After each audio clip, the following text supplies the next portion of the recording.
Hello everyone, स्वागत है आप सभी का आपके YouTube channel the clinical classroom में। तो लास्ट वीडियो में हमने बात करी थी पल्मोनरी एम्बोलिज्म और प्लूरल इफ्यूजन के बारे में। आई होप आपको समझ में आया होगा। आज बात करते हैं हम ARDS यानी एक्यूट रेस्पिरेटरी डिस्ट्रेस सिंड्रोम। तो इसकी डेफिनेशन है ARDS यानी acute respiratory distress syndrome is a sudden and progressive pulmonary disorder characterized as damaged alveolar capillary membrane and increase permeability to intravascular fluid. यानी ARDS एक sudden और progressive pulmonary disorder है जो कि कैरेक्टराइज्ड होता है जिसमें डैमेज हो जाता है alveolar capillary membrane.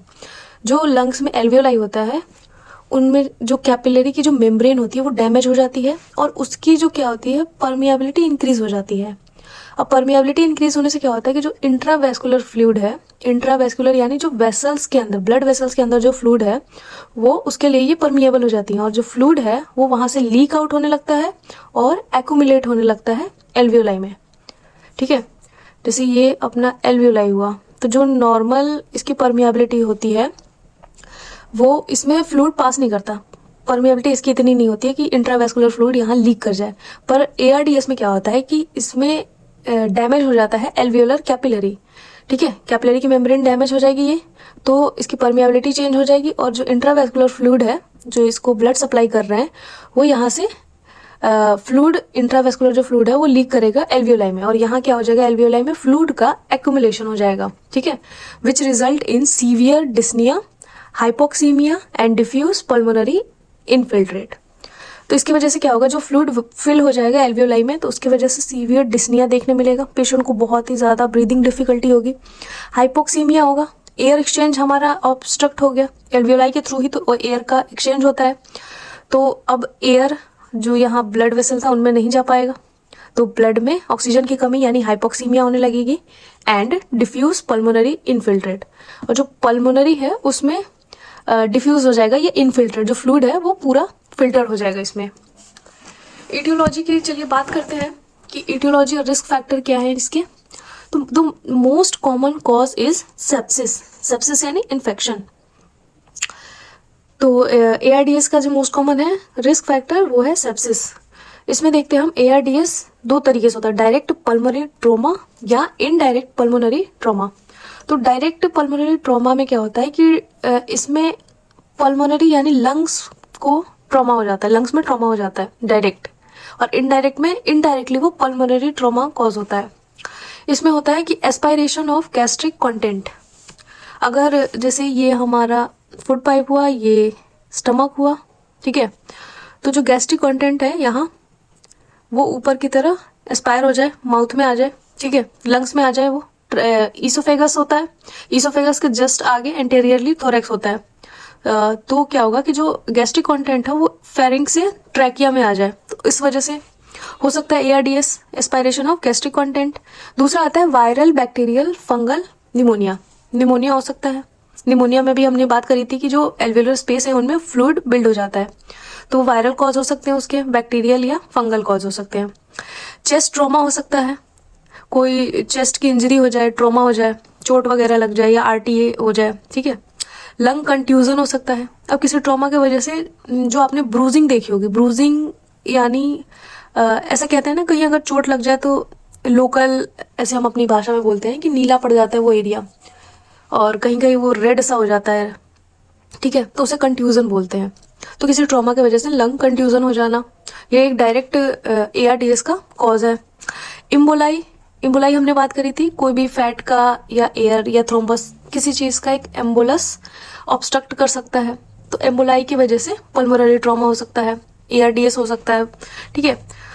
Amniotic fluid हो सकता है एम्बोलाई का, टाइप 1। फिर आता है इनहेलेशन ऑफ टॉक्सिक सब्सटेंस, कोई टॉक्सिक सब्सटेंस का इनहेलेशन हो जाए, ठीक है, ऑक्सीजन की टॉक्सिसिटी हो जाए, या नियर ड्राउनिंग, अगर कोई पेशेंट डूब रहा हो तो उसमें ARDS देखने मिल सकता है। इनडायरेक्ट पल्मोनरी ट्रॉमा की बात करें तो इसमें आता है सेप्सिस यानी infection, specially gram negative bacteria, gram negative bacteria से होने वाले इन्फेक्शन ARDS कॉज कर सकते हैं। शॉक की कोई कंडीशन हो सकती है, शॉक में देखा था हाइपोवोल्मिया वगैरह, कार्डियोजेनिक शॉक, पल्मोनरी शॉक, हम बात करेंगे शॉक जब पढ़ेंगे तो उसमें हम देखेंगे। तो शॉक की कंडीशन में पल्मोनरी ट्रॉमा हो सकता है, ARDS लीड कर सकता है, जो कि मल्टी सिस्टम ट्रॉमा, अब इसमें हमने बात करी थी कि चेस्ट ट्रॉमा, ठीक है। अब मल्टी सिस्टम ट्रॉमा, किसी और सिस्टम में ट्रॉमा होने की वजह से ARDS की कंडीशन डेवलप हो रही है, तो वो हो जाएगा multi system trauma. Anaphylaxis, anaphylaxis एक इम्यूनोलॉजिकल रिएक्शन है, ठीक है, तो एनाफाइलेक्सिस की वजह से हो सकता है। यूरेमिया यानी ब्लड में यूरिया का अमाउंट बढ़ जाना, यूरिया का अमाउंट राइज हो जाना इन ब्लड, ठीक है, यानी uraemia. Drug overdose such as opioids, opioids अगर ओवरडोज हो जाए तो रेस्पिरेटरी डिप्रेशन होने लगता है। Severe head injury, severe head injury जब होती है तो इंट्राक्रेनियल प्रेशर इंक्रीज हो जाता है, ठीक है, तो वो उसकी वजह से ARDS कॉज हो सकता है। और multiple blood transfusion, multiple blood transfusion की वजह से हो सकता है। तो ये सब जो हमने अभी बात करी, सेप्सिस हो गया, शॉक की कंडीशन हो गई, एनाफाइलेक्सिस, यूरेमिया, ड्रग ओवरडोज, ये सब डायरेक्ट कॉज नहीं है, इनसे डायरेक्टली ARDS नहीं होता, ये इनडायरेक्ट कॉज है जो लीड कर सकते हैं ARDS को, ठीक है। तो ये हो गई हमारी एटियोलॉजी, डायरेक्ट पल्मोनरी ट्रॉमा और इनडायरेक्ट पल्मोनरी ट्रॉमा। अब बात करते हैं पैथोफिजियोलॉजी की। पैथोफिजियोलॉजी क्या है ARDS की? तो due to etiological factors, sepsis, aspiration, pneumonia, lung contusion, जो हमने अभी बात करी, इन सब इटियोलॉजिकल फैक्टर्स की वजह से क्या होगा कि acute and massive lung injury, इन सब फैक्टर्स की वजह से एक्यूट और मैसिव लंग इंजरी हो जाएगी, ठीक है। तो इससे क्या क्या होगा कि डैमेज हो जाएगा alveolar type 1 and type 2 cell. एल्वियोलाई में दो तरह के सेल होते हैं, टाइप 1 एंड टाइप 2, ठीक है। तो जो एल्वियोलर सेल है टाइप 1 और टाइप 2 वो डैमेज हो जाएंगे लंग इंजरी की वजह से, ठीक है। तो विच प्रोड्यूस सर्फेक्टेंट, जो टाइप 2 सेल होता है वो प्रोड्यूस करता है सर्फेक्टेंट, और ये अराउंड 5 to 10% होता है टाइप 2 सेल, और ये टाइप 1 सेल होता है अराउंड 90%, ठीक है। 90% हो जाएगा टाइप 1 सेल, और टाइप 2 सेल होता है 5 to 10%। और जो सर्फेक्टेंट प्रोड्यूस होता है एल्वियोलाई में, एल्वियोलाई को जो कोलैप्स होने से प्रिवेंट करता है वो होता है सर्फेक्टेंट। सर्फेक्टेंट रिलीज होता है टाइप 2 सेल से। तो लंग इंजरी होने की वजह से क्या हो जाएगा कि डैमेज हो जाएगा एल्वियोलाई, एल्वियोलाई के टाइप 1 और टाइप 2 सेल्स। इससे क्या होगा, अब ये डैमेज हो गया तो जो सर्फेक्टेंट का प्रोडक्शन है वो डिक्रीज हो जाएगा। अब डिक्रीज हो जाएगा तो एल्वियोलाई बिकम कोलैप्स्ड, ठीक है। जो सर्फेक्टेंट उसको कोलैप्स होने से प्रिवेंट करता था, अब चूंकि सर्फेक्टेंट ही प्रेजेंट नहीं है तो एल्वियोलाई कोलैप्स हो जाएंगी। एल्वियोलाई कोलैप्स हो जाएंगी तो उस कंडीशन को हम बोलते हैं एटिलेक्टेसिस। अब एटिलेक्टेसिस होने की वजह से क्या होगा कि डिक्रीज लंग कंपाइलेंस, जो हमारा लंग की कैपेसिटी है एयर एक्सचेंज करने की, तो मेनली एक्सचेंज होता है एल्वियोलाई में, और एल्वियोलाई जब कोलैप्स हो जाएंगे तो लंग की जो कंपाइलेंस है, कैपेसिटी है, वो डिक्रीज हो जाएगी, वेंटिलेशन कहीं ना कहीं ऑब्स्ट्रक्ट हो जाएगा।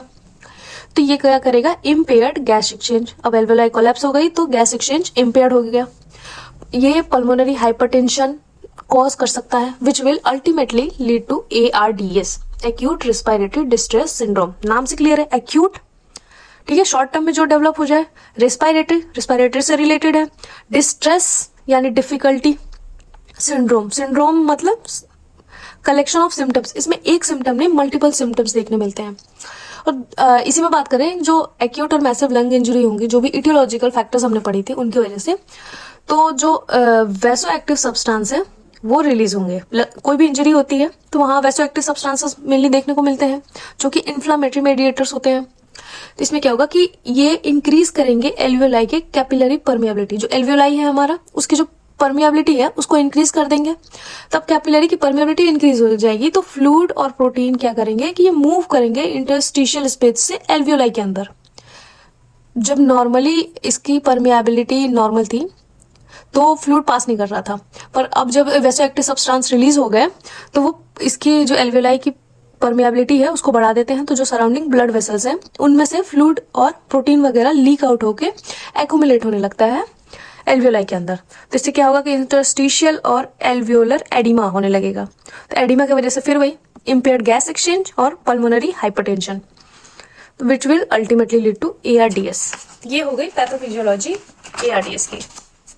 अब देखते हैं क्लिनिकल मैनिफेस्टेशंस यानी सिम्टम्स, साइन एंड सिम्टम्स क्या अपीयर होंगे।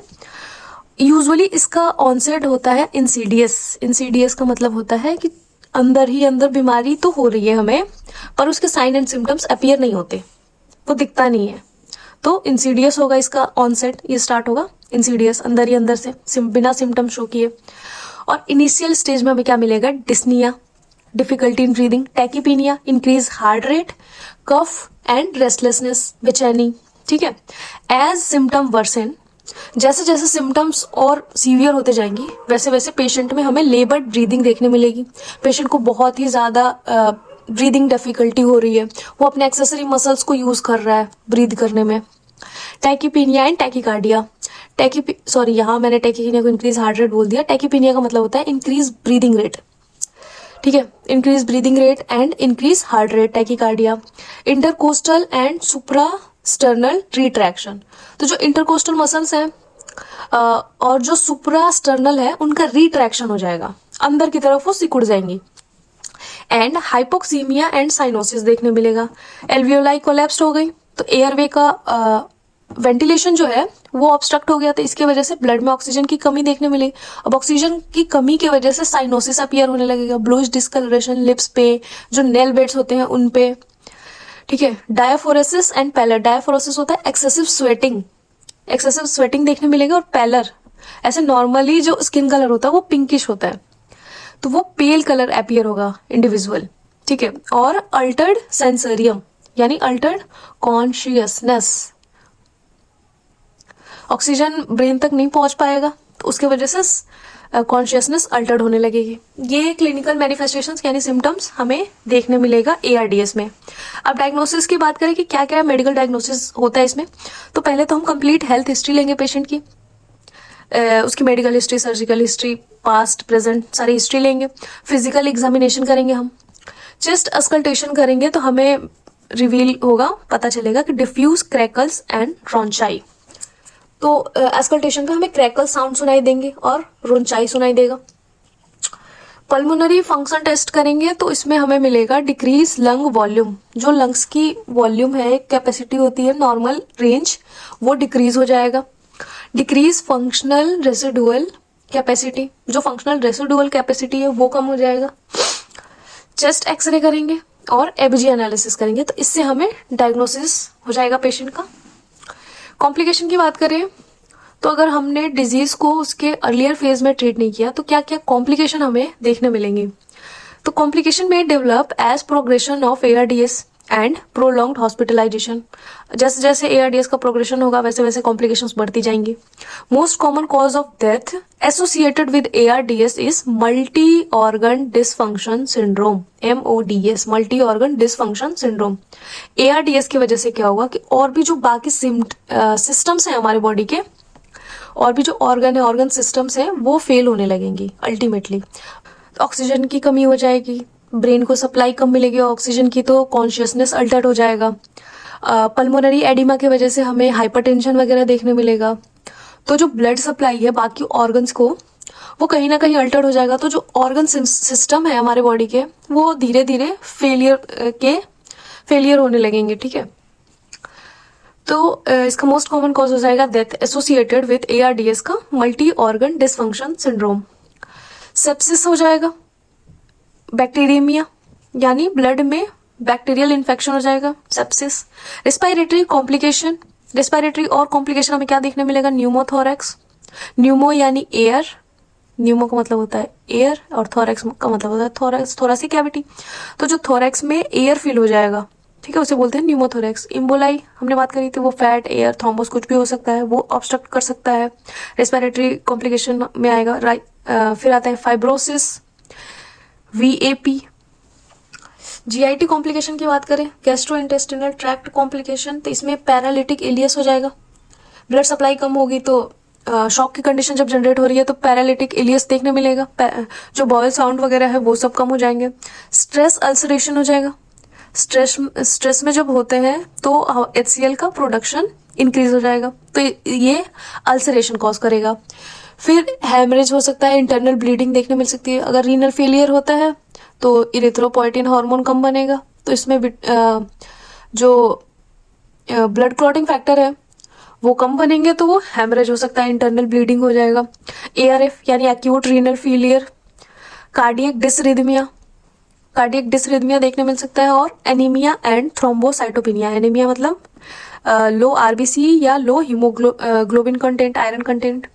थ्रोम्बोसाइटोपिनिया थ्रोम्बोसाइट यानी प्लेटलेट्स, पीनिया मतलब कम यानी प्लेटलेट्स कम हो जाएंगे, हीमोग्लोबिन या आयरन या आरबीसी ये कम हो जाएगा तो अनीमिया कहेंगे। थ्रोम्बोसाइटोपेनिया यानी प्लेटलेट कम हो जाए। तो ये सारे कॉम्प्लिकेशन है। जब हम ARDS को एक्यूट फेज में ट्रीट नहीं करेंगे, जैसे जैसे डिजीज प्रोग्रेस करेगी तो ये कंडीशन यानी कॉम्प्लिकेशन बढ़ने के चांसेस है। अब इसको हम मैनेज कैसे करेंगे? तो मैनेजमेंट की बात करें तो पेशेंट रेस्पिरेटरी डिस्ट्रेस में है, ARDS acute respiratory distress syndrome, तो हमें उसे ऑक्सीजन एडमिनिस्टर करना है। ऑक्सीजन भी कैसे? हम हाई फ्लो देंगे, हाई फ्लो O2 देंगे, मैकेनिकल वेंटिलेशन पे रखेंगे। पेशेंट लेबर ब्रीदिंग कर रहा है, वो वेंटिलेशन नहीं कर पा रहा है, वो ब्रीदिंग नहीं कर पा रहा है, लेबर ब्रीदिंग कर रहा है, वो अपने एक्सेसरी मसल्स को यूज कर रहा है, तो हम वहाँ मैकेनिकली उसको वेंटिलेशन पे रखेंगे। उसके लिए हम ET ट्यूब इंटूबेट करेंगे और हाई फ्लो मास्क वगैरह लगाएंगे। पोजिशनिंग क्या देंगे? पोजिशनिंग हम प्रोन पोजिशन दे सकते हैं to improve partial pressure of O2 level. अब प्रोन पोजिशन क्यों देंगे? इसमें तो हमने तो ये सुना है कि पेशेंट को अगर रेस्पिरेटरी डिस्ट्रेस की कंडीशन होती है तो हमें तो फाउलर पोजीशन देनी चाहिए, semi Fowler, high Fowler, but इसमें तो प्रोन पोजीशन बोल रहा है। तो देखते हैं क्यों। In this position air filled and non atelectatic alveoli in anterior portion of lung become dependent and perfusion ventilation में बी बेटर मैच्ड। तो इस पोजीशन में क्या होता है कि जो एयर फील्ड है, हमने बात करी थी pneumothorax and non atelectatic alveoli, atelectatic alveoli जो कोलैप्स हो चुकी हैं, नॉन एटिलेक्टिक जो अभी नॉर्मल है, जिनमें एटिलेक्टेसिस नहीं हुआ है। तो इसमें क्या होगा कि एंटीरियर पोर्शन में ये लंग जो डिपेंडेंट है उनमें परफ्यूजन वेंटिलेशन में भी बेटर मैच्ड। तो उनमें क्या होगा कि जो वेंटिलेशन है, जो एयर का परफ्यूजन है वो बेटर होगा। ड्रग थेरेपी की बात करें तो इसमें हम हाइपरटेंशन को, जो फ्लूइड ओवरलोड है उसको कम करने के लिए हम डायूरेटिक थेरेपी दे सकते हैं। फ्लूइड ओवरलोड उसको कम करने के लिए डायूरेटिक थेरेपी दे सकते हैं, ये रिड्यूस करेगा पल्मोनरी एडिमा को। Inotropic agent such as dopamine वगैरह दे सकते हैं, किस लिए? To improve cardiac output. Sepsis और इन्फेक्शन में हम एंटीबायोटिक थेरेपी देंगे अराउंड 14 to 21 डेज। ठीक है, तो ये हमारा acute respiratory distress syndrome complete होता है। तो ये रेस्पिरेटरी प्रॉब्लम्स वाला चैप्टर खत्म होता है। नेक्स्ट हम पढ़ेंगे नेक्स्ट चैप्टर कार्डियक प्रॉब्लम्स।